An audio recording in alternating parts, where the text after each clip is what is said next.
screen starts glowing, and the film starts rolling. You wanna be knowing what you might be in for. So give the show a listen and find out what you're missing. Put yourself in position for the hits you can score.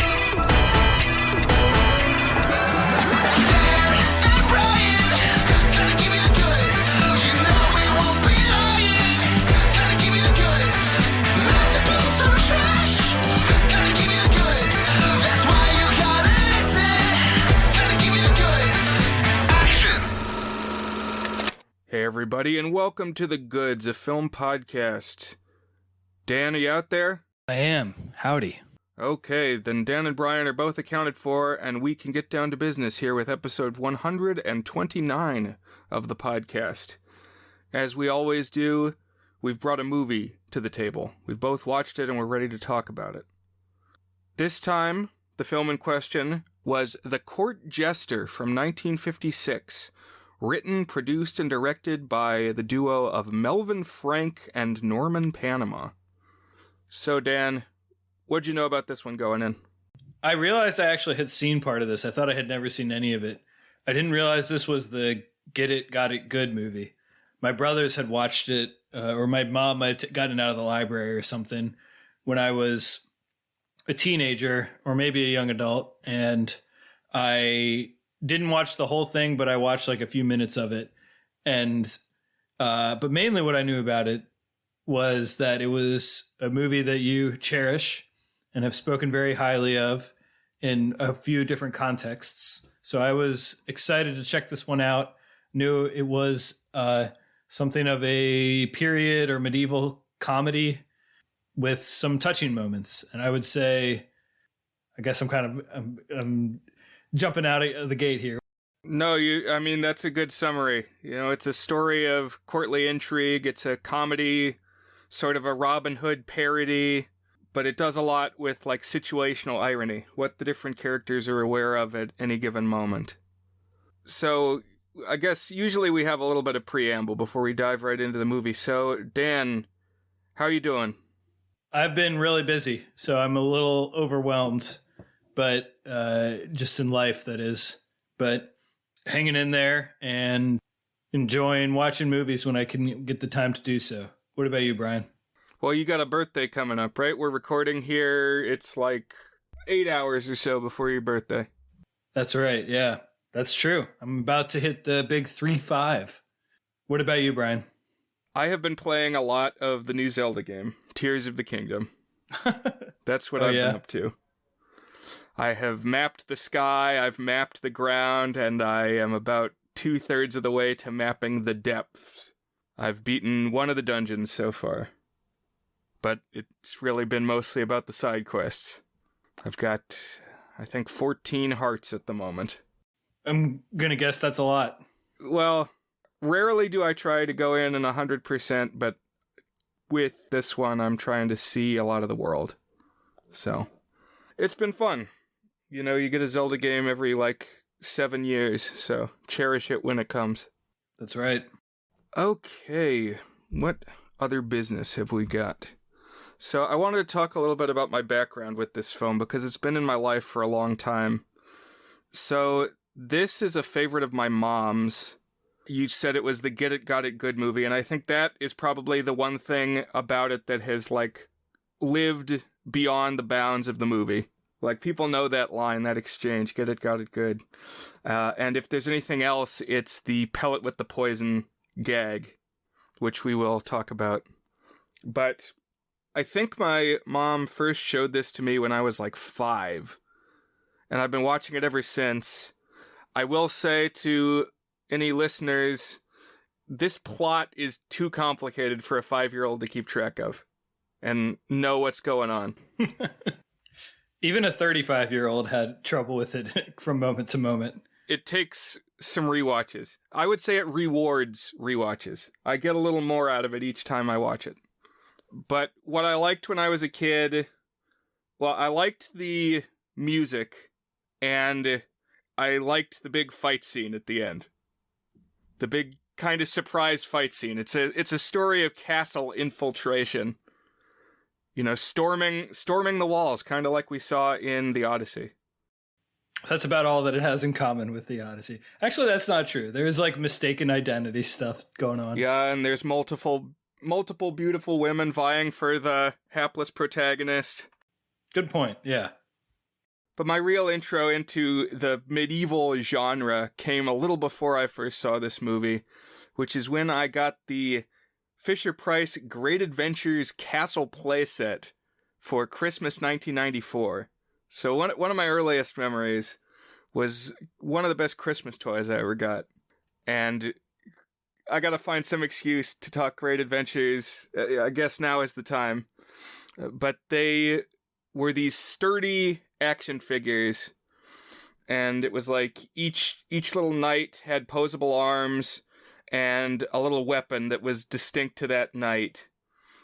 And came with this castle. So like a sturdy playset, it had like the windows would fold out and you could put people up in the alcoves, and up on the turrets there were little catapults. They were like springy plastic, so you press them down and they could launch a little boulder out, and a cannon on the front of it that did the same thing, and like tunnels that you could roll the boulders through. It came with a little round table and stuff. So like the back was open and you could have them inside the castle, but then you could also lower the drawbridge, and really cool. I can't oversell the Great Adventures Castle. And then the great thing is then they had like expansion sets, other things, other knights that you could get. Like there was this siege engine that I got that had the boulders, except they were red like lava. And like the knight that came with that had a torch to set off the like lava cannon thing. And then each year or so, they would add a new playset, which was like an additional genre. So the next year was the pirate ship, and you could get all the pirates. And then there was a western town, so it was all cowboys and wranglers and things. One year they did Robin Hood specifically, which was kind of a retread of the castle stuff, but, then you had a little Friar Tuck figure. Oh, and then Egypt. They did Egypt. So I was really into those for a while, quite a while. And I still have a lot of admiration for the line. It was hard to break anything. It was really well made. All of that to say that I had castles on the brain early. And then this was the second bit of the 1-2 punch here with Court Jester. I'll just throw out there a couple things. One is I had the castle and the pirate, which it sounds like were the first two. I didn't have any of the expansion packs, but I'm 100% there with you. They really capture the imagination and the essence of like the genre that it's there. It's like when I still think of pirates, I still think of that one captain who's got the blue hat and the red jacket and the hook arm, and the big nose and bushy beard. And yeah, we had the castle one too, which the thing I liked about it, I mean, yeah, it was kind of cool. And again, how I thought of castles was like that set, but it had with like the secret compartments and the dungeons and stuff. It just very much inspired imaginative play, and was a big hit in my family as well. Exactly. And it came with a pretty good variety just with the base set. Like you had the two enemy kings, and each king had like 5 guys. And so the one army was in black armor, and the king had like a horned helmet, and then the good guys were in gold armor. Yeah. Good set. Did you know that they made computer games based off of, I think, at least 2 of them? I did. So I was going to say, maybe if we need to return to it, that could be like an April Fool's pick or something, because they had a lot of animation in the computer games. I'm sure there's like a supercut of watch, a playthrough. Yeah, I think they did the first 3 at least. I think there was cowboys and pirates and knights. I remember being really impressed that I could have my toys, but they were like in the computer game. It was pretty cool. So I'm preaching to the choir here. That's good. Yeah. There were also some good coloring books. I love coloring books. For a while, the trend in coloring books was have like captions under the pictures. certainly there are plenty that don't have that, but I've always liked the ones that have like some dialogue under the pictures, and the Great Adventures had that. That's cool. I didn't. Yeah. Well, I don't know if I ever saw those. But have you ever been gifted or purchased an adult coloring book? I haven't. I've seen them on Amazon. I've heard them talked about as like a sign of the times of millennial regression, as like self-therapy. Yeah. But what thoughts do you have on adult coloring books? I've just always found it fascinating for multiple perspectives.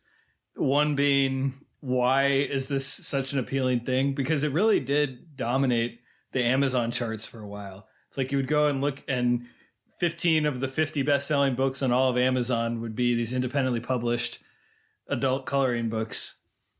And I also just thought it was like, I thought it would be a cool way to like sell something too. If that was something that you made, it would be like a fun business to make those, design those, I always thought. And if you got the right SEO and stuff, you could make thousands and thousands of dollars from your adult coloring book. But that would be cool. You probably have to be good at drawing. That's true, because you need to have like interesting pictures that you could put as your previews and stuff. People wouldn't just buy any other one.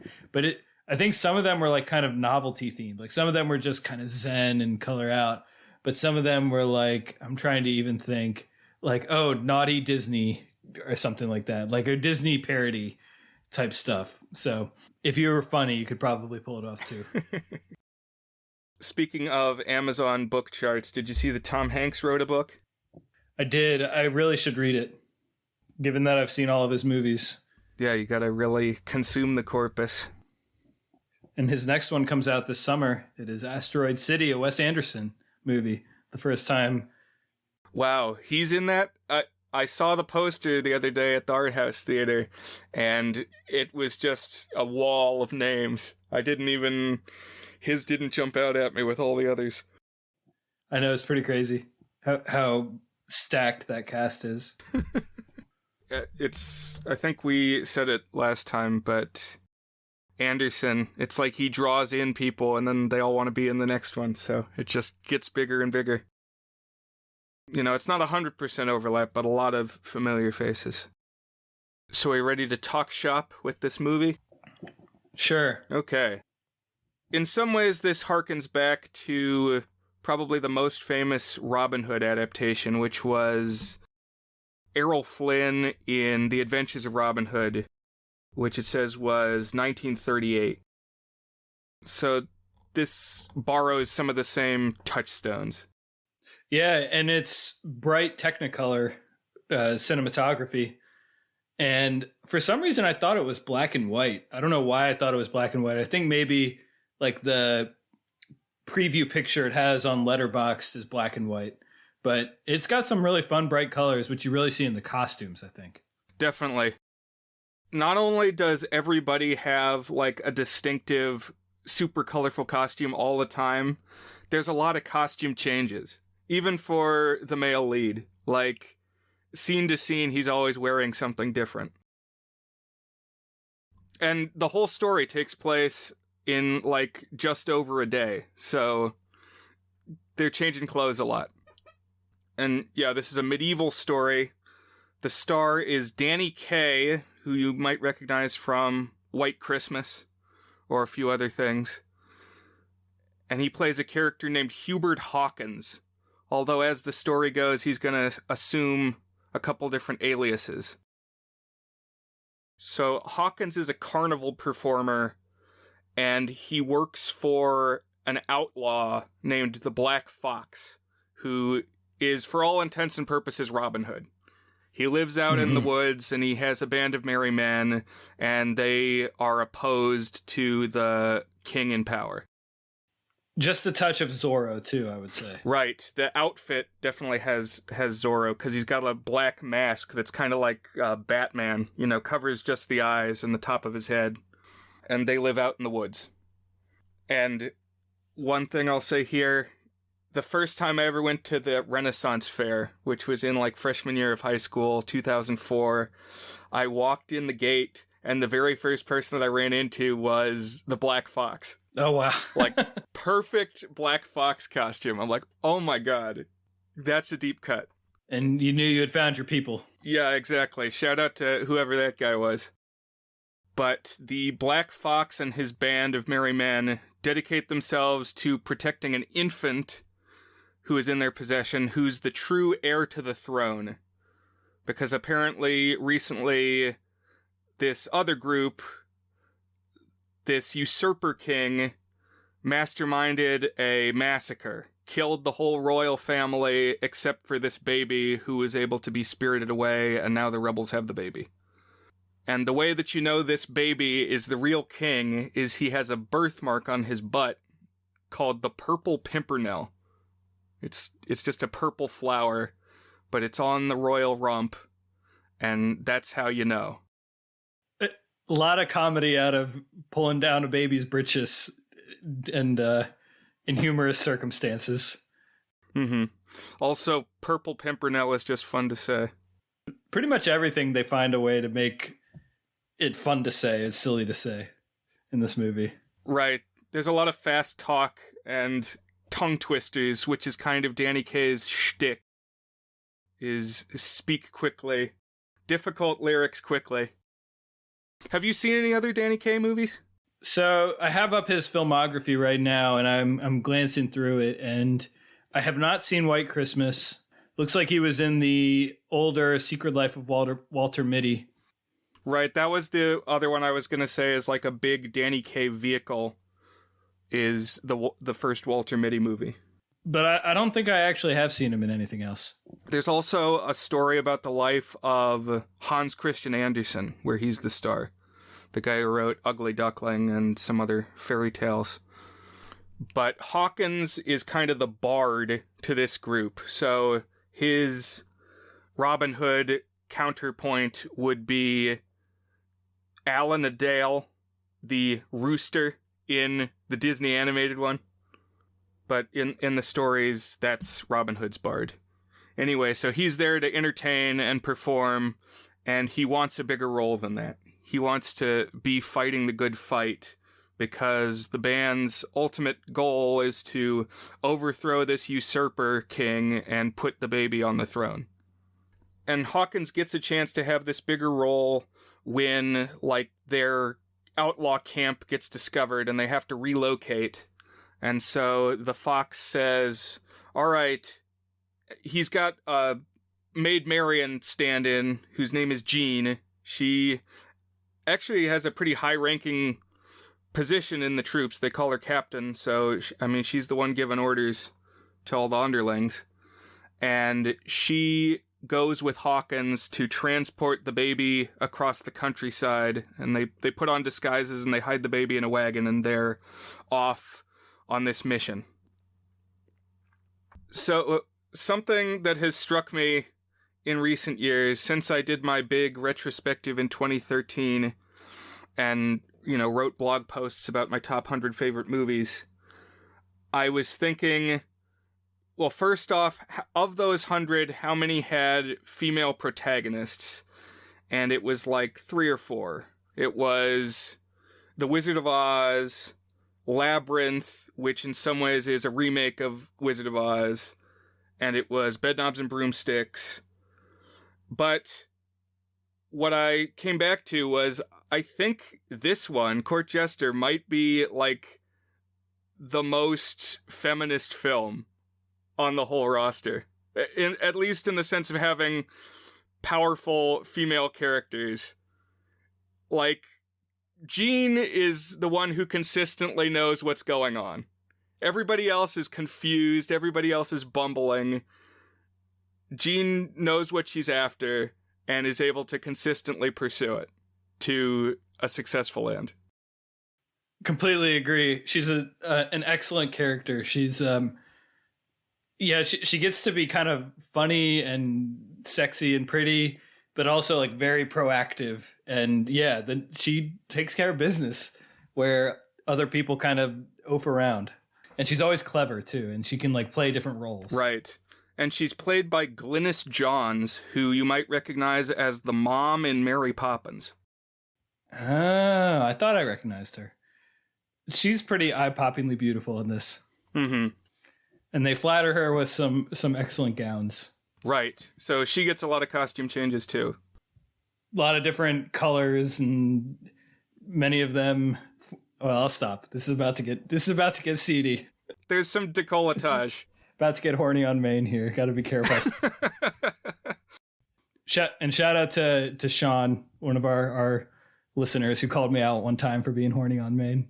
But this movie starts out with a song that like describes what we're gonna see. So it's Danny Kaye as the opening credits roll, and he's singing at the screen, basically saying, "This is a medieval comedy. You have seen other medieval movies before, and will retread familiar beats." But he delivering this information through witty rhymes. And one of my favorite snatches of this song is, "You'll see, as you suspect, maidens fair in silks bedecked. Each tried and true effect for the umpteenth time will resurrect." That's good. Yeah.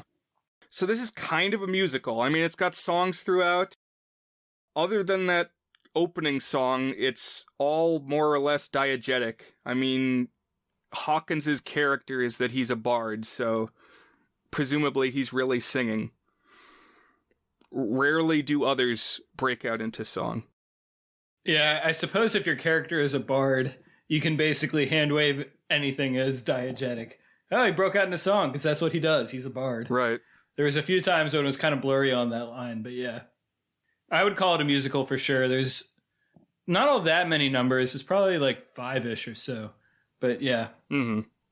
I thought the score, both the numbers and the instrumental score were really nice. I mean, I really noticed there was like a flair of drama to the orchestral score. Yeah, I agree. So while Jean and Hawkins are driving across the countryside, they narrowly escape. You know, they get interrogated by the guards at one point, and they're able to pull off like the Jedi mind trick. They fool them with their disguises. This was one of the funniest bits for me because I actually wasn't even sure if it was him at first. I don't know if I missed that they were going to do it, but I was like, I bet it's the same guy. I just didn't quite recognize him. But he's in old man makeup and outfit, and he plays deaf and idiotic, and it's very funny. Yeah. Like, several bits in this movie you can't just explain. You got to show it to people. And this scene, I feel, is one of those. Because it's all about the timing, as great comedy is. And so, yeah, he's playing deaf, hard of hearing. And so the guard, you know, has to repeat himself. Everything he says, what was that? And the guard gets to the point that he's shouting, like frothing at the mouth. Then Danny Kaye, of course, says, "No need to shout, sir, I hear very well." And then immediately, what was that? Oh, and Jean is playing that she is like Helen Keller. Like, she can talk by, like, pressing her hand into his hand. And so then the guard has to wait for whatever message she's trying to convey. Yeah, it's very funny. We were laughing hard watching. But they escape, and they bed down for the night at this, like, windmill. And there's sparks between Hawkins and Jean. I guess they've got a thing going. But she says, you know, we can't be together until the mission is accomplished. Gotta put the baby on the throne. And Hawkins is like, well, that could take forever. And she says, or it could happen right now. And this guy walks in, just by chance, by sheer convenience, to the same windmill. Because it's raining, so people are seeking refuge. And this guy, who's new on the scene, is named Giacomo, who is a jester who has just been hired to be the king's new jester at the castle. The usurper king. He's going to go and serve the usurper king. But he's come in from Italy, so nobody has seen him yet. So nobody knows what Giacomo looks like. And in this exposition that we just got from Jean, while they're lying there in the bed together, which is pretty, probably pretty edgy for the 50s.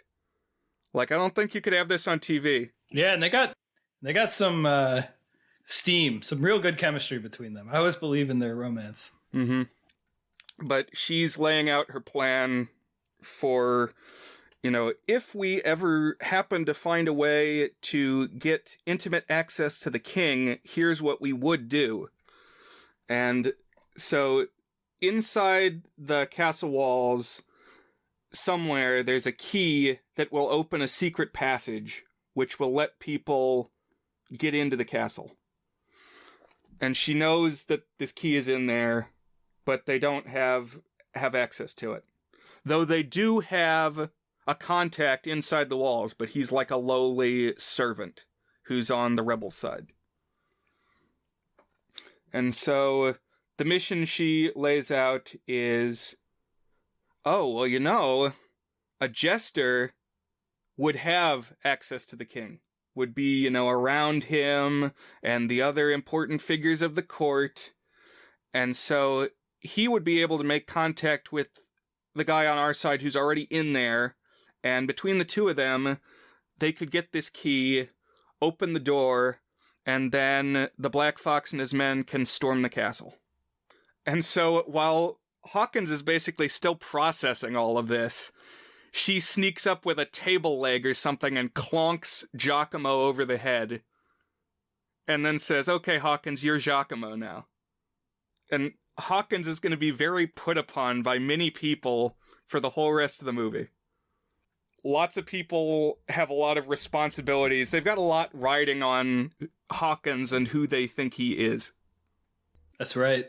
And one thing I wanted to point out in this scene is before we kind of get this exposition dump, there's this really nice little number with Hawkins singing to the baby and basically laying out that he could have a bright future ahead of him if all goes well.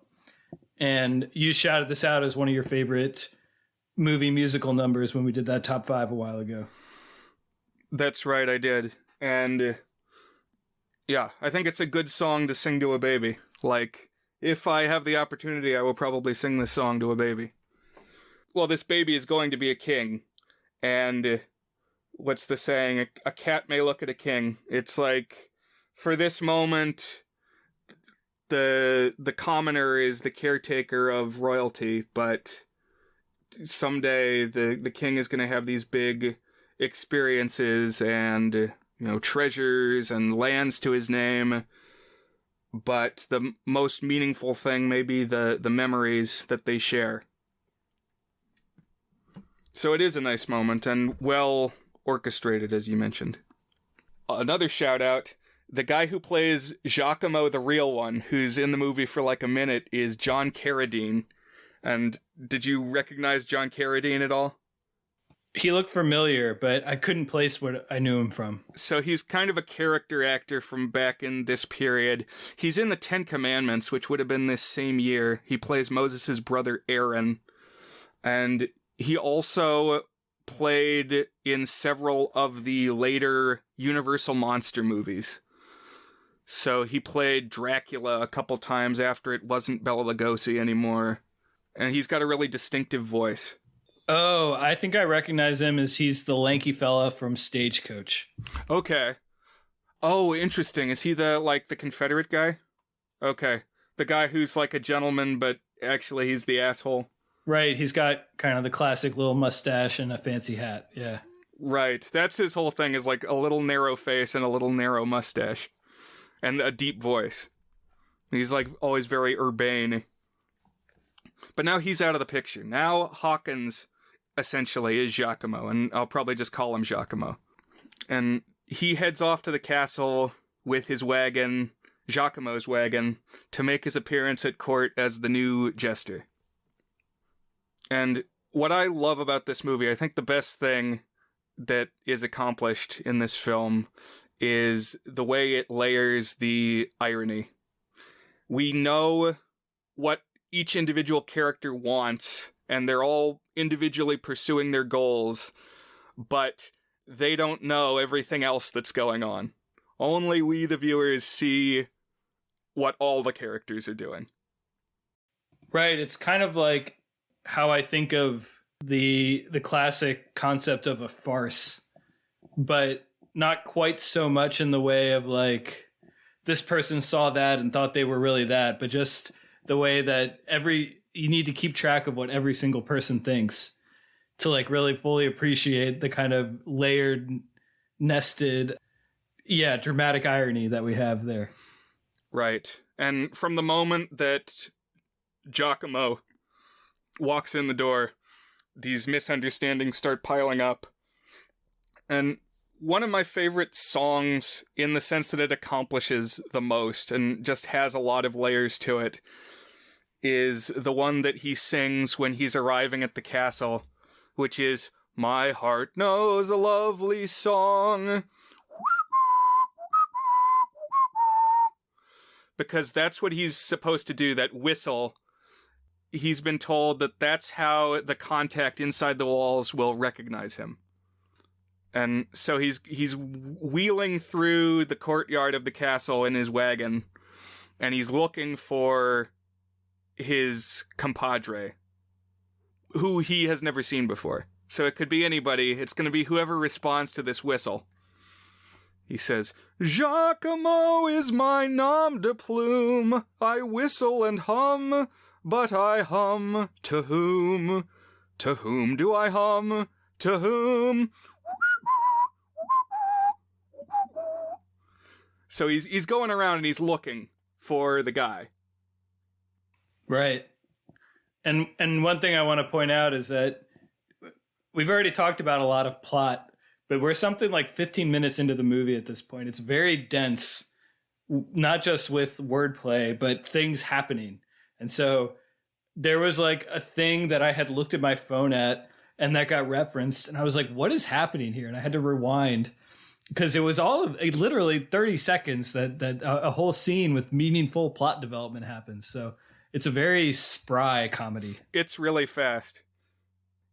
And to quote the song at the beginning of the movie, he says, "This brings us to the plot. Plot we've got quite a lot." I think that's fair. So the guy that Hawkins pegs as his contact is not the right person, as you may have guessed. In fact, the person that he assumes is who he is covertly working with is the advisor to the king, Ravenhurst. He's kind of the worm tongue or the Jafar. He's the vizier to the king, and he wants to keep his privileged position as the king's right-hand man. And Ravenhurst is played by Basil Rathbone, who might be best known for a series that he did where he played Sherlock Holmes in several movies. But noteworthy, in the research for this episode, I also learned he played the villain in the Errol Flynn Robin Hood. I was going to point that out because I had noticed that too. Yeah, so this is him kind of returning in the same role almost. It's like it comes full circle. Quite a cast. It is a great cast. It feels like every person they cast a little above what the role actually needed. You know, they got like it's like, oh, let's get someone special for this role. But they did that for like every single role. That's a really good point. So Ravenhurst has actually been in communication with the real Giacomo, but again, has never seen his face before.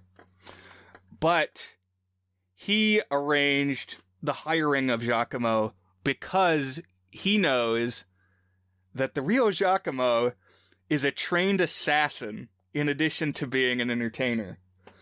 And so he has brought Giacomo to the castle with the intent that Giacomo will murder all the other advisors who have the king's ear, leaving Ravenhurst as the only advisor. Bear in mind that Hawkins does not know this. So, both sides, you've got misunderstandings. Hawkins thinks Ravenhurst is a rebel. Ravenhurst thinks Hawkins is gonna murder his fellow advisors. So already that's complicated. But there's going to be a lot more. Yeah, we're not done yet. That would be enough. You could just play out exactly what you just described and fill up an hour and a half. Yeah, that could be the whole movie. But we're like quarter of the way there. Yeah, that's like a third of it, maybe. Because we also meet the king, so-called, the usurper king, who's occupying the throne. And he has an adult daughter, a princess. And so he has gotten concerned about these rebels out in the forest who are acting against his authority. And he thinks that what he needs to do is marry the princess off to some powerful knight who will help bulk up his fighting force so that they can quash the rebels. And he has a knight in mind, Sir Griswold from the north, who we don't see until like halfway through the movie. But that's the plan that he's brewing, is marry his daughter to Sir Griswold. And wouldn't you know it, all of the advisors except Ravenhurst are for this plan. Ravenhurst, I guess, doesn't like it because he's worried that then Griswold will have all the clout at court. He'll be married to the princess, he'll have the king's ear on that count. And the princess is Angela Lansbury. Odd to see her so young and playing like a dumb, hot, young woman. Yeah, a bimbo. So, Mrs. Potts, less so, more so Mrs. Hot. Good one. But she still kind of has that distinct sort of like round, flat face that just to me, maybe just because I only saw her when she was older, but to me looks like an old woman's face. You're right. So I was like trying to process what I was looking at. It was like looking at an AI creation or something. You're not wrong. I mean, Jean is the obvious choice. But there's a lot of like promotional images of this film that play up the love triangle between Hawkins and Jean and the princess. And it's interesting to me because Glynis Johns was the mom in Mary Poppins, and then Angela Lansbury was the main character in Bedknobs and Broomsticks. And in a lot of ways, Mary Poppins and Bedknobs and Broomsticks are like twin films. And so then to have them both be here in this movie, I think is a little interesting. Oh, yeah. Wow. It's got layers. Like Shrek. But the princess is not into Griswold. So she has been told by her, like, lady-in-waiting, who is a witch, and this is important, that she's going to marry for love. She's going to meet a fairy tale romantic who's going to sweep her off her feet, and she's not going to have to marry for affairs of state. And so as the day draws near when it seems like she is going to have to marry to cement some alliance, she threatens the witch. She says, I'm going to have you executed if you don't deliver this fairy tale lover that you promised. So now Hawkins has got to do that too. So the princess is going to expect Hawkins to be a legendary lover, and the witch is going to deliver on that by hypnotizing him with this magic spell. What'd you think of this witch performance, Dan? I thought it was good. I thought both Danny Kaye and Glynis Johns had terrific chemistry with everyone else in the cast, and that included the actress who played the witch. And for about half a scene, when she was first hypnotizing him, I was like, wait, is the twist here going to be that they fall in love too? And so now we've got like a quadrangle of romance, but it doesn't go down that path. That would be interesting. Because, I mean, she's not like a wicked witch in the sense that she's not green and she's not a hag. No. She just dresses in black. And she's slightly older, I guess, than the princess is. But yeah, I mean, ladies fair and silks bedecked. And she's behind Jean, she's the character with the most agency in the movie. Oh, interesting. Like, yeah. It's the two of them who always know what's going on, for the most part. Right. And are like manipulating everything around them to try and get their outcome. Right. With the idiot men bumbling through things in the middle. Exactly. Like, Ravenhurst is the smartest man, and he's always wrong, too. So the witch hypnotizes Hawkins, and she transforms him from this bumbling entertainer into a debonair adventurer. And she says that the way that the spell can be activated and undone is with the snap of a finger. So, except when you get snapped out, you forget anything that transpired while you were snapped in. So we get this, 20-minute act where he's snapped in, and suddenly he's this super-powered Casanova. He's, really good at sword fighting, and any kind of action star type shtick he would need to perform, he can instantly do. He's great at all of it. And then in this persona, he goes and romances the princess, and they make plans to run away together. And then he also meets with Ravenhurst, and Ravenhurst delivers his whole plan about how they're going to kill the advisors. And then Hawkins comes back to where he was before, his quarters or whatever, the room that's been allotted to him. He comes back, and somebody snaps their fingers. Either the witch or Jean or somebody snaps their fingers, and he forgets everything that just happened. A lot of snapping. You're right. So, multiple times in the film, to comic effect, there's dialogue scenes where, kind of Shakespeare style, Giacomo has to hide behind an heiress or some kind of obstacle, and he's hidden, in a closet. And then characters will enter, and they're talking to each other, and they'll start, snapping at each other. Your life isn't worth that! And every time we see, we get a reaction shot from Hawkins switching personas. And he'll always, mug, whether he's the bumbling guy or the chivalrous guy. He always has some exaggerated face and change in, his body posture that he'll make to indicate that he's swapped. Yeah, it's a good bit of physical performance, because you can always tell which one he's supposed to be.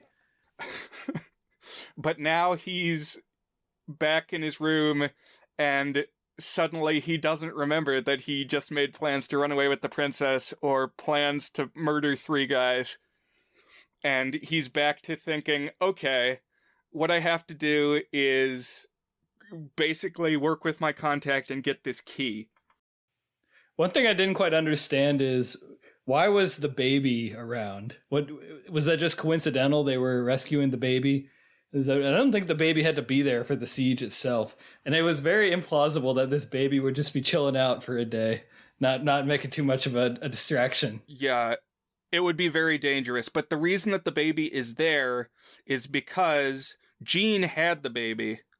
And she said, okay, Hawkins, you take the Giacomo wagon and you go to the castle. I'm going to continue on my way through the countryside and hide the baby. Except then the king puts out an order, and he says, I want my soldiers to gather up all the fairest wenches in the county and have them appear at the tournament. And so then the soldiers come, and they snatch Jean up to be arm candy at the tournament. And that's how the baby ends up at the castle, too. Medieval era Tinder for the king. Have you ever tried this tactic, Brian, I have not tried this yet. Become a regent and then just abduct potential paramours. I feel like that sort of thing is frowned upon these days. I would say it's something like a coin flip that Trump did that while he was in office.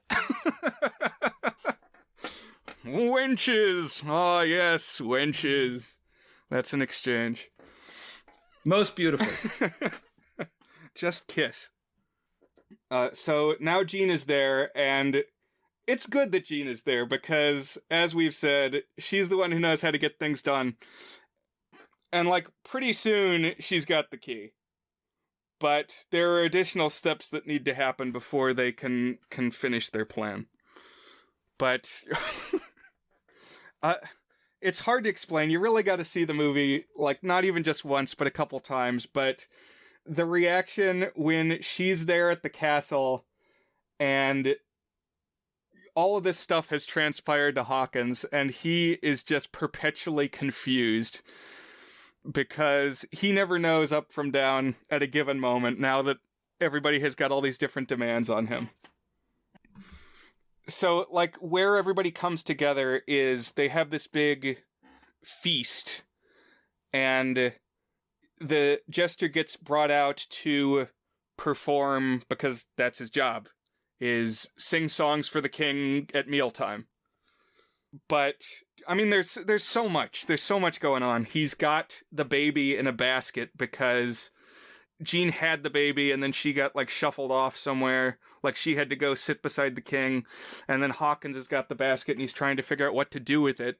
Because, I mean, if the baby gets found, that's game over. But Hawkins does this song where he basically tells the story of comedians are depressed, which we've talked about a little bit. You know, it's the sad clown trope. Yeah. You make other people laugh, but on the inside you got dark doings going on. And that song is called The Maladjusted Jester. Which you can tell just from the title is going to have lots of polysyllabic and alliterative wordplay. When I was a lad, I was gloomy and sad as I was from the day I was born. While others would giggle and wiggle and wriggle, I proudly was loudly forlorn. My friends and my family looked at me clammily, thought there was something amiss. While others found various antics hilarious, all I could manage was this. And it's like that, rapid fire all throughout. It's, you know, the bravura moment for Danny Kaye's style. And yeah, there's all this other commotion going on around too, because everybody's trying to do something. This is like kind of the capstone scene of the movie where everybody's trying to get something done throughout the scene. And also he's trying to hide the baby. So get everyone's attention on him so that the baby isn't discovered. So it's a really impressive scene. Right. There's always multiple things going on. So he delivers this song, and then he takes his seat at the feet of the king because they're going to welcome in Sir Griswold, who has just arrived. And Sir Griswold enters, and Hawkins is like, he's riffing. He's like singing an improvised song about what's going on in their meeting. And this plan that the king has of, okay, you're going to marry my daughter to build our alliance. But then Angela Lansbury stands up and says, "No, father, I love another. A man who even now wears my handkerchief by his heart." And Giacomo sings this song about the handkerchief. He who holds her heart holds her handkerchief. But also the king keeps kicking him. So he's like, he has to keep starting the song over. So he's like a broken record, and he starts getting like the words twisted. So he's doing like spoonerisms. Yeah, lots of wordplay. And he has to keep starting again because the king keeps kicking him. But what it boils down to is Angela Lansbury says, "The man I love is Giacomo." And the build up to this scene I was appreciating more than ever this time watching it, because what I didn't notice before was how much Hawkins has forgotten at this point. And so, like, Hawkins is sitting here, and while, like, Griswold is making his entrance, the princess starts, like, playing footsie with him. Like, she's, like, rubbing him with the tip of her shoe from her throne. And Hawkins gives her this look like, what the hell are you doing? Like, who are you, and why are you doing that? And it's because he has no memory of their whole romance. Right. Of, like, yeah, kisses up the arm. Yeah. Yeah, I mean, you gotta see it. That's gonna be my bullet point for this whole review, is watch this movie. But in this song, he's like, "Light up the oil, this man must boil, this man named Giacomo." Oh, no! Because he remembers that he's Giacomo. And Yeah. they like grab him, and the soldiers check his pockets, and he's got the handkerchief, which he didn't even remember that he had. Yeah, he's like, where'd that come from? Oh, God. So now he's gonna die. And Griswold steps in because he's furious that the princess is in love with a commoner.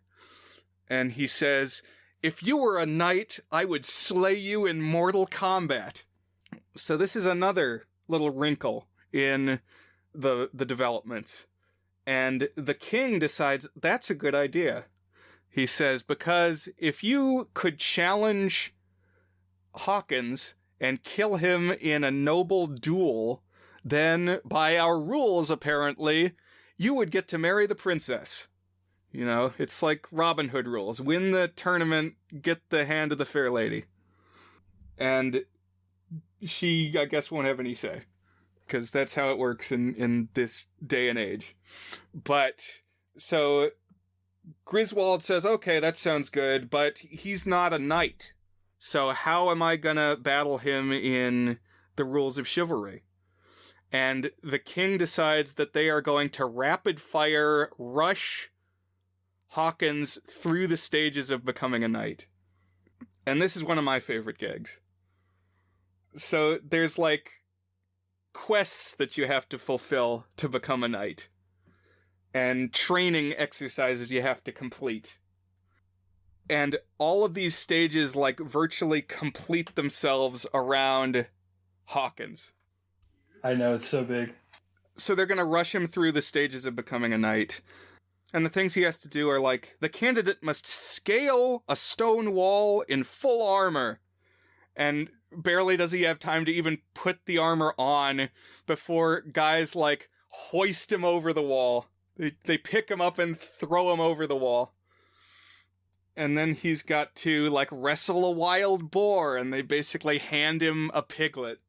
And all of these are like 15 seconds long. It's like really rapid fire. It had me thinking of a couple things. It is quite funny. The one thing it had me thinking of is kind of an obscure connection here, but in High School Musical 3, there's the one song of Sharpay, like imagining her life as a superstar. And she goes and has like kind of all of these outrageous things where people defer to her as the Broadway star. It's called I Want It All, I think is the name of the song. And the same way it bounces through these little mise-en-scènes, 15 seconds at a time, that all have like a over-the-top gag of making the central character look like more heroic than they actually are. Yeah, it's like he has to shoot down a hawk, and before he can even load an arrow, somebody else has shot the hawk, and it falls down at his feet. And he keeps complaining. He's like, but I didn't. It wasn't. And they whisk him off to the next thing, and the chief of the guards always says, "Candidate passes." Is that how knighthood actually worked, by the way? It seems a little outrageous. Yeah, I don't know. I don't know how much of this is historically accurate. But I think of this bit sometimes if I ever luck into something. The candidate passes! Candidate passes! And then they get to the, like, knight initiation ceremony. And I guess there's a couple others in this class of knights that are getting inducted, because they get marched through with all the pomp and ceremony, and you get to see how this ritual is supposed to look. Which, of course, also has, like, this chanted poetry that gets delivered. And I'm gonna try to remember some of the bits, but it's like, "Deem you him worthy of noble knighthood? Yea, verily, yea. Let us beplume him and helmet his brow. Yea, verily, yea. Moisten his lips with the vigorous wine. Yea, verily, yea." And they have like a Viking longboat pacemaker, a guy drumming a big drum. Boom, boom, boom. And they're chanting to that pace. I was thinking of the 5,000 Fingers of Dr. T, when they have the whole scene where I guess I'm conflating a couple things because they have the elevators. Is it the elevator song? Yeah, you're exactly right, because it's like a combination of the big drum scene and the dungeon chant scene. Exactly. But then it comes to be Hawkins's turn, and like the rain is picking up, and it might be bad weather for the tournament, and so the king says, "We got to speed this up." And he gestures to the drummer, and the drummer goes, boom, boom, boom, boom, boom, boom, boom, boom. And then they go through the whole rigmarole again. Moisten his lips with a vigorous wine, yea, verily, yea. Let us beplume him and helmet his brow, yea, verily, yea. And they've got, hands under each of Hawkins's arms, and they're dragging him along through what is now a farce. No longer a ceremony. They literally, are like hammering the helmet on his head and spraying the wine into his mouth. And it's funny. Yeah, it's good. And it's kind of like elaborate choreography where he's like dodging the guards that are in these lines and stuff. It's good. Right. So in the credits, it thanks some marching troupe. So this was always my image of marching band, which then I would go on to do. Dan and I were in marching band together. But this is always what I would picture when we would have to do routines and make forms and things. And Hawkins, doesn't know where to be at any given moment, so he's like changing position. They're all very regimented, and he's jumping between different parts of the line. Also, among the various things that happened, those advisors did get killed. And Hawkins was none the wiser. Hawkins didn't do it. Griselda did it, because she also wants things to go ahead between Giacomo and the princess. Like, she's not pro-Griswold either. So she wants to see those advisors out of the way too. And just by coincidence, I guess, she poisons the advisors, and then Ravenhurst, of course, is happy about that, still thinks that Hawkins is on his side, and Hawkins is continuing to be put upon and confused. Yeah, especially because he's forgotten like half of his time since he's been here. So he has no idea what's going on. He's got great reaction shots to every single blunder, every single happening. But Giacomo is now Sir Giacomo. He's been knighted, which brings on another costume change. He has got like kind of long johns. They're like shiny, like golden thermal underwear. Like maybe it's supposed to be chainmail, but it's just like shiny metallic fabric that he's wearing. And they're discussing how things are going to go in this tournament that is imminent. But Griselda is pulling the strings again. That's the name of the witch. She has arranged that Hawkins is not going to have to fight Griswold, because everybody thinks if they fight, Griswold is a trained knight, Hawkins is a jester. So there's no way that he's going to be able to win a fight. So what the witch arranges is that she has put a pellet of poison in one of the goblets that they will drink from when they do their honorary toast before their duel. And so we get a whole scene hinging on a tongue twister, because she says, it's very simple. All you need to remember is that the vessel with the pestle has the pellet with the poison. The chalice from the palace has the brew that is true. So you want to drink from the cup that has a picture of a castle on it, not the one that has a picture of a pestle. And the lesson is the vessel with the pestle has the pellet with the poison. The chalice from the palace has the brew that is true. And what's great about this is Griselda says it a couple times, and Jean is there at this point. Jean and Griselda get it no problem. They've got it down, and they say it's so simple. Hawkins does not have it. Hawkins can't remember it. And so he's like pacing around, repeating this to himself.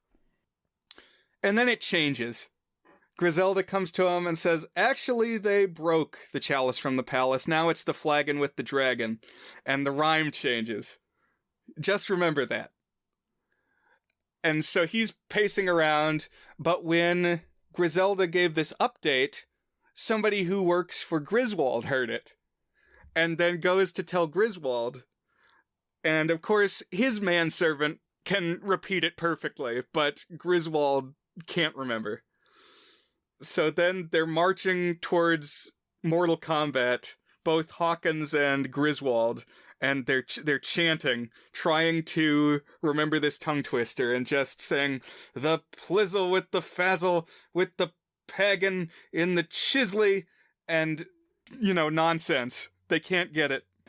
This moment was my biggest laugh of the movie because it's funny in itself. It's almost like clever. Like, I don't know if you laugh out loud just from hearing them say a tongue twister, but where it really escalates to hilarity is you have these two guys that are both like sweating, trying to remember what it is, and they're like bumping into each other, like muttering it to themselves and getting it completely wrong and both panicking. It's a very funny moment of like escalation to the chaos. It's really well done.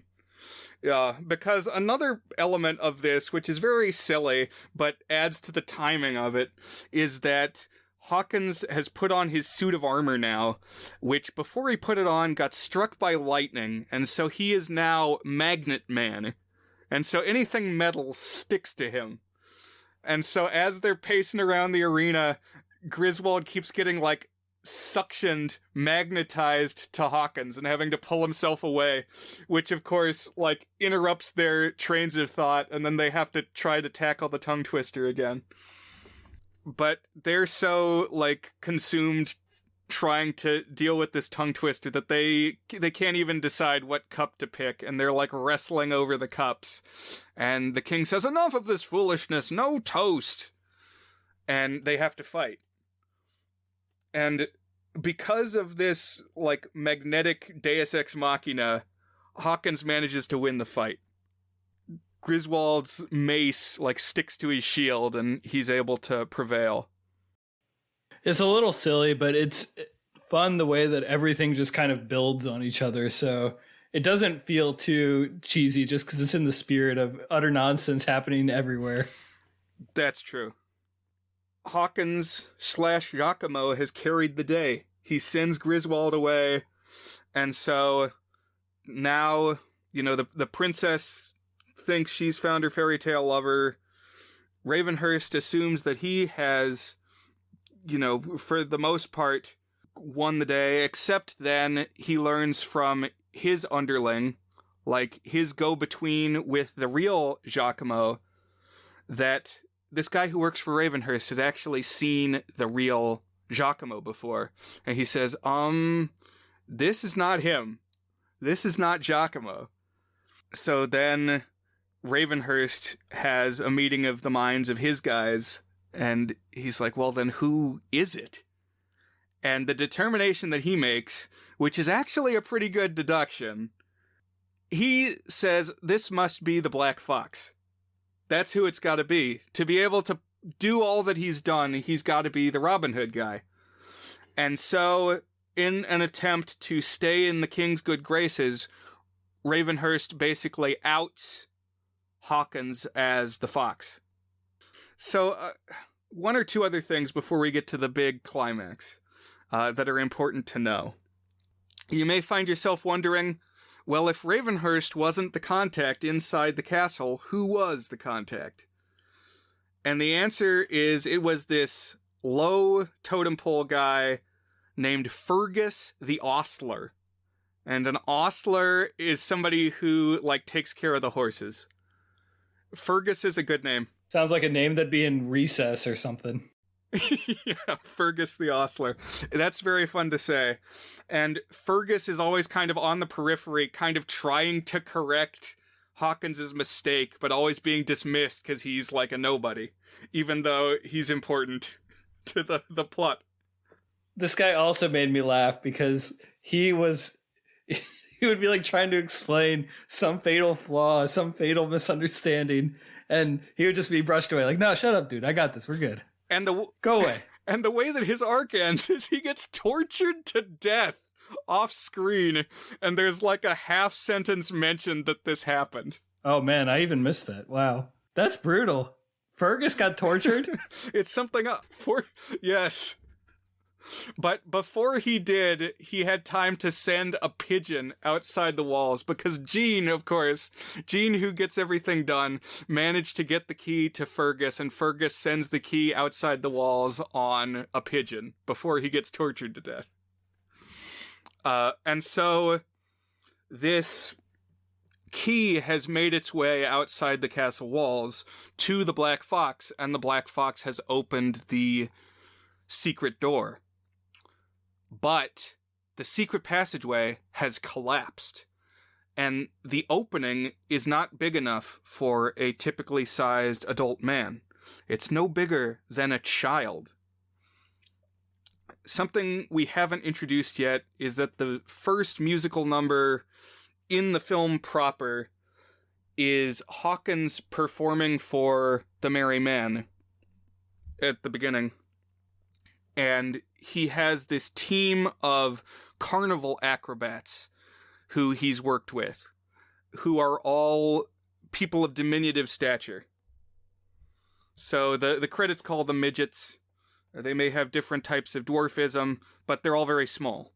And, you know, that plays into their tumbling act. They're all acrobats, and they flip, and, you know, they do the gag of stacking on shoulders under a coat.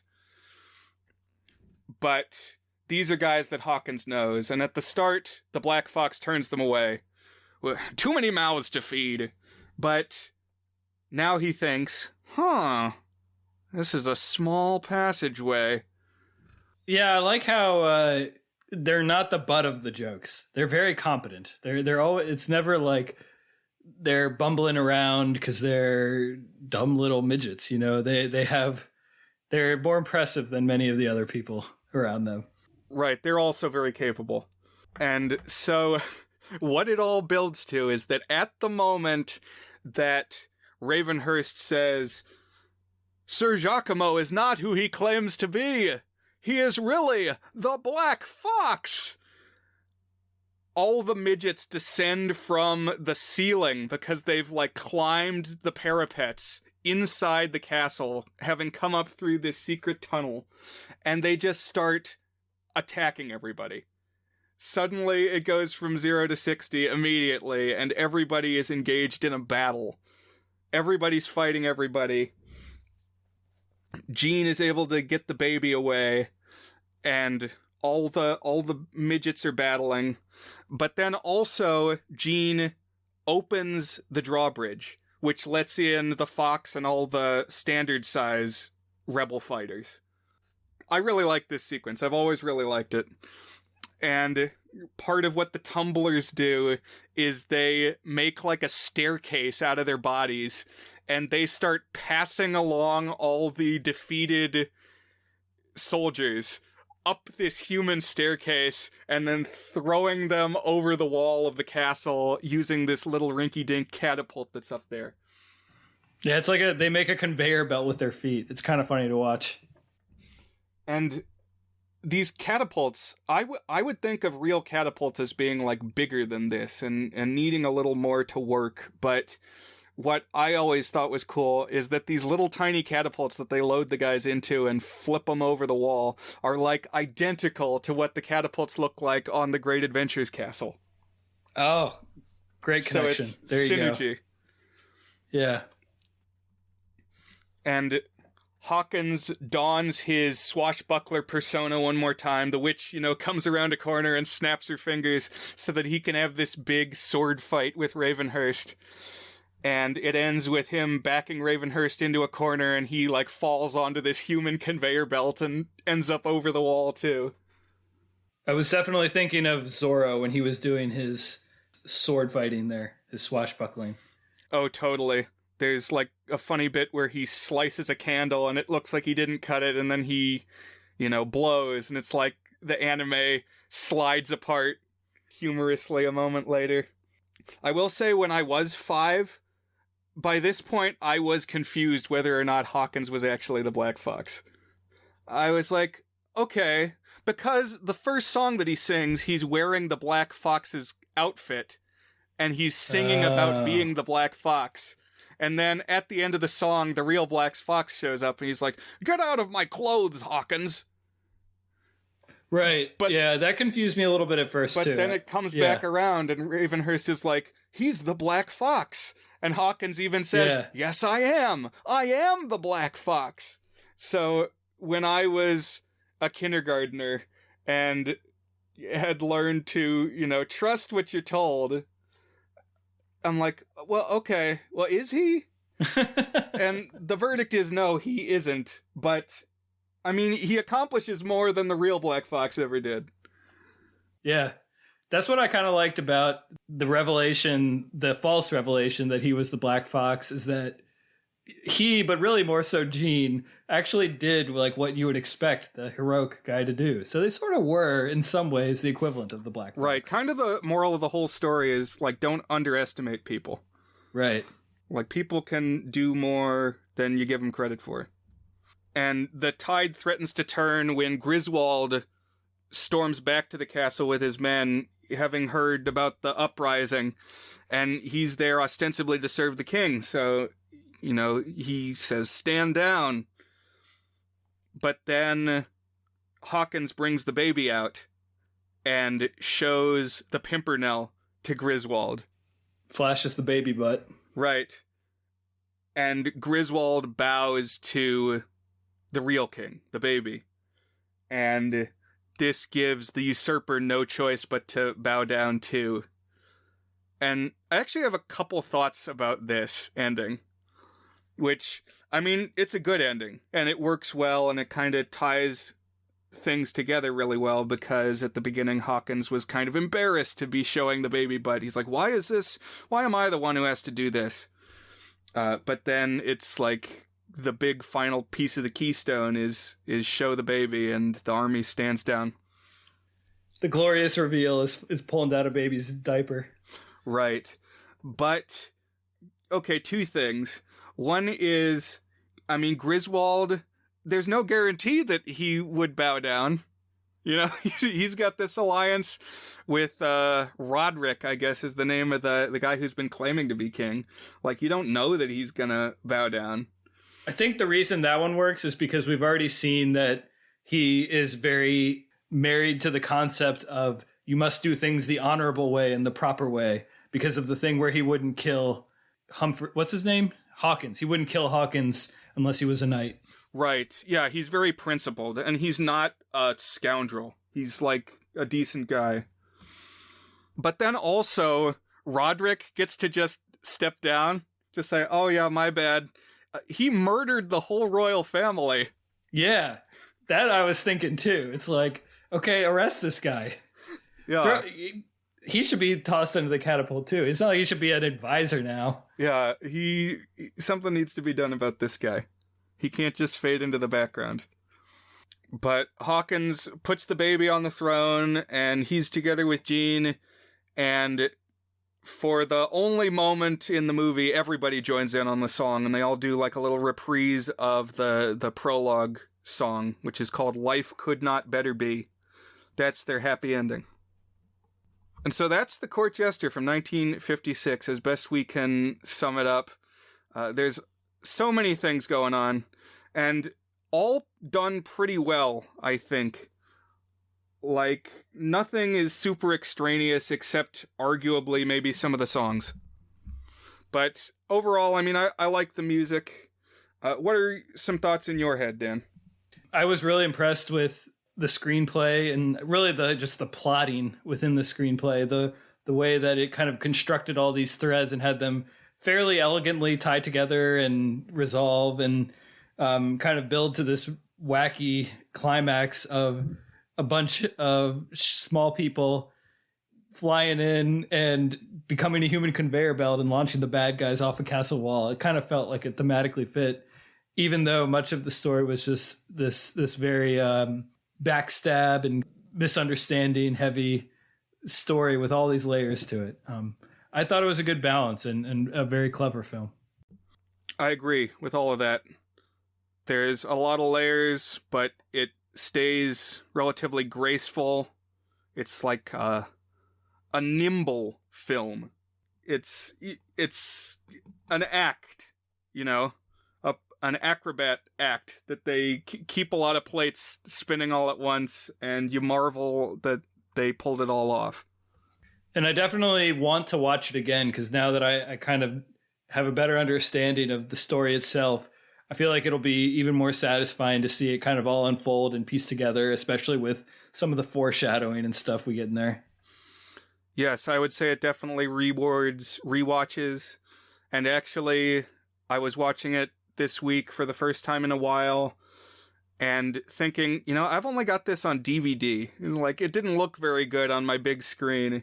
And I was thinking, I got to get the Blu-ray of this. And so I did. And that just came. So maybe I'll watch it again. Yeah, I heard there was a nice Blu-ray release. I was reading up on it in the past year or two. Did you get the newest one? I'm not sure. I got to see what's on there. I literally haven't unwrapped it yet. It just came in the mail. Gotcha. But I want to see those colors. Because, yeah, everybody's got colors. Like, in the scenes where it's Ravenhurst and the other advisors, Ravenhurst has this, like, black and purple tabard. And the other advisors, one's got, like, a green, and one's blue, and one's yellow. And then Hawkins and Jean, of course, every scene they're wearing something new. Like, Hawkins has the costume that he wears when he's performing, and then when he's getting ready for the joust, he's got one outfit, and then he's got the suit of armor, and then later on when he does the swashbuckling, he's got a different outfit. So they kept the wardrobe department busy. And yeah, again, just praise for the ensemble cast. It's a pretty big cast, but a lot of distinct characters. Like, you know from moment to moment what people want and what they're trying to accomplish. Like, this is a really good lesson in screenwriting, I would say. Just, be consistent about the goals that your characters are pursuing. Interesting to see young Angela Lansbury. Have you ever seen the old Picture of Dorian Gray movie? No. That, I think, was her first film. She was like 18 or 19. Okay. And that's a pretty good one. She gets screwed over by Dorian Gray. Like, I felt really bad for her in that movie. But she's super young. R.I.P. Angela Lansbury just passed this year. Yeah, she was really old, wasn't she? Yeah, well, in her 90s, yep. I think. Let's check. 96. So yes, I think that counts as very old. I think of her in the later years as like the Grand Duchess that she played in Anastasia. Okay. She just always kind of had a regal personage. Yeah, I agree. Like, she belongs at a castle. Whether she's, the royalty herself or the singing teapot. Or a person baking human pies. Yes. In the original run of Sweeney Todd. Yeah, the stage show of Sweeney Todd. Which apparently, like, that role was written with her in mind to play it. Which is pretty interesting. Man, maybe we gotta watch Sweeney Todd next. You know what? I feel like I've spoken my piece about Sweeney Todd, but I will probably go watch Sweeney Todd again. But I definitely, of my 100 film favorites, this is one I felt was worth sharing. I thought you might get something out of it. Yeah. And, I mean, I just think it's well put together. For sure. As far as any things that might detract, your mileage with the songs might vary. I think they're good. I always find myself humming them. They're not like show-stopping Broadway numbers. They're a little more rinky-dink, like novelty song recordings, which is, again, in keeping with Kay's shtick. But they're memorable. The only other thing that I will say against this movie is that the pellet with the poison bit, which is one of the movie's most iconic gags, is ripped off of an earlier Paramount film. It didn't originate here. Wow. So there's a 1939 film called Never Say Die, starring Bob Hope, which has this scene beat for beat, except they're having a duel with pistols. It's like more modern times. I haven't seen the whole movie, so I don't know if it's like Western era or even more recent than that, but they've got guns, and they're like, the pistol with the bullet has an etching on the handle, and the one that doesn't, something, something, something. And so they've got to know which gun to grab at this duel, because they're doing like, Pistols at Dawn like Hamilton. Okay, yeah. They're both, the adversary gets wind of it, and so they're both pacing around the arena trying to remember the tongue twister. And it's like shot and edited and acted exactly the same. So that detracts from it slightly, although it's interesting to know it now. Yeah. I feel like that's okay. Comedy, there's only how many basic formats of joke in the world, I guess maybe if it's a straight up ripoff, that's a little bit different, but I don't usually hold it against things for borrowing a joke here or there. Good point. And for what it's worth, back in the day, there was no home video. So a movie from 20 years before, probably nobody has seen. So yeah, you're probably in the clear. Man, that was probably like the way to do it, is like, I need some clever idea or gag. Let's go hit the old archives. Mm-hmm. Yeah, the thing that only you have access to is like go to watch the studio's past films. Right. So Dan, are you ready to say whether or not The Court Jester is good? Let's do it. So Is It Good is our signature section where we each give the movie a rating on our 8-point goodness scale, ranging from very not good, a 1 out of 8, to our masterpiece rating, toward a good, an 8 out of 8. So I guess I will go first. Is The Court Jester good? And I really like this one for all the reasons we talked about. Very clever, very funny, very, very well done, and good to watch. I'm kind of right on the line of a 6 and a 7. I'm going to go ahead and give this the 7 out of 8 on our Is It Good scale, and exceptionally good. I just think it's a terrifically constructed comedy. It could have used maybe a little more heart, and it's a little silly from time to time, but it's just extremely satisfying to watch and just enduringly charming. So yeah, just on this side of the exceptionally good, I can see why it was formative on you and why it's one that has endured through time, that people revisit and they're like, oh man, this movie's great. And it's just always a hit. It's timeless, even though it's almost 70 years old now. It still plays as fresh because it's just so witty and moves so quickly in the story and the wordplay and the likable characters and energetic performances. So I think this is a really high specimen of this kind of comedy, which is just full of misunderstandings and double crossings and all sorts of stuff like that. It's a hoot. What about you, Brian? Is The Court Jester good? It's definitely good. Obviously, I've talked this one up. I've been talking it up all episode. I'm actually right on the line between a 7 and our masterpiece rating, 8 out of 8, toward a good. It's a little inconsistent at moments because I almost feel like we got kind of like a song quota or something. It's like, we need a song here, so we'll have a song. So back in my LimeWire days, I looked up Court Jester songs, and I found like a record album from presumably back when the movie came out, and it has like extended versions of all the songs. And I almost wonder if there's a draft of this movie where the musical numbers go on longer and there's more of them. And I think that would have been a mistake. I think we get a good balance here. The other thing is, yeah, there are moments where it gets a little cartoonier than other times. Like Hawkins gets his helmet knocked off and somehow he's been able to turtle his head down into his breastplate. Like, cartoonishly, suddenly his torso is 1.5 times as long as it should be, and he's able to do that.